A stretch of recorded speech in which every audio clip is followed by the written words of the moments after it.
We were just having a chat really earlier about true desire versus New Year's resolutions. And I don't know if you're like me at the moment where you're just wondering, well, what is it?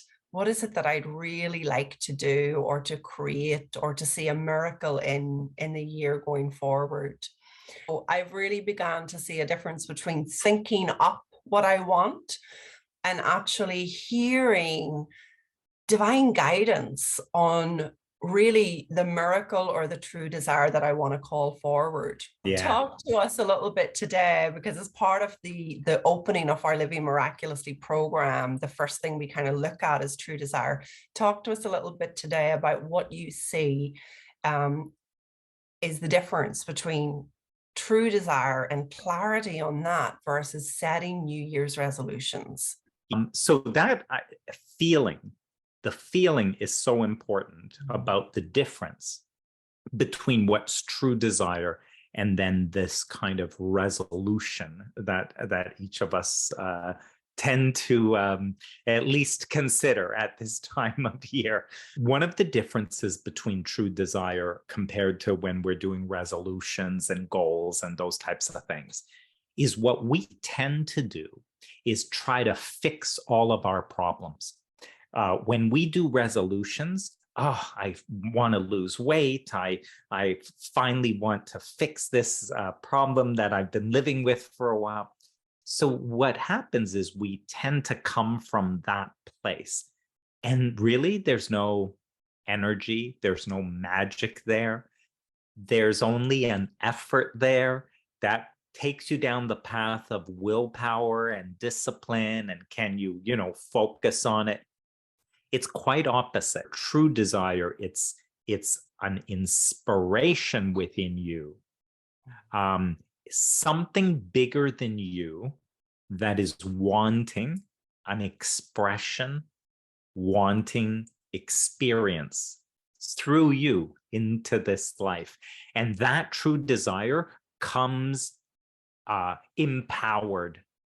It has its own power source, which means with its own power source, then it isn't based or dependent about your discipline, your willpower. It is something that moves you, and it's a completely different feeling. So one of the things that I know the course participants from the last round of the program we did, one of the things that I know that they loved was beginning to just let go of all the shoulds, the kind of resolutions or the things that they thought they should be like achieving in life. One of our participants, I remember that she wrote to us to say what a relief it was that she realized her true desire wasn't to have 50,000 euros in the bank account by a certain date, but in fact it was to actually just be living in that feeling of expansion and richness and serving people. And ultimately, remember, Dominic, she began to experience a money flow. Right. That's the paradox. See, that's the paradox in it. It's in a way that sort of pressure that we put when it's a resolution and a goal is actually blocking us from that very thing. So in her experience, it was perfect, right? Because as she let go of that and just really connected with her true desire, then paradoxically, the money flows. And so, but when she had it as this is what I want, this is my objective, this is the thing, there's a resistance and a blocking to it. And I love the word desire, because when I looked into that word, I realized it came from the Latin desidere, and the Latin meaning of desidere is literally from the Father. So, Yes.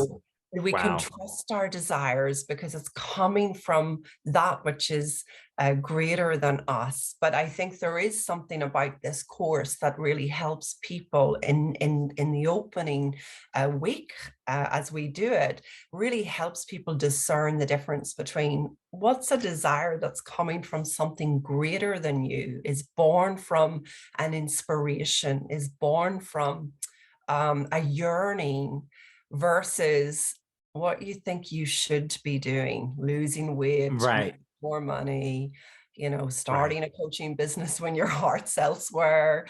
I'm excited about people joining us and getting this year started in a very different way, in a way that what I would say is more effortless, a way that is inspired, and out of that is in a way that things are miraculous. They are living in a way that is miraculous around any area that's important to them.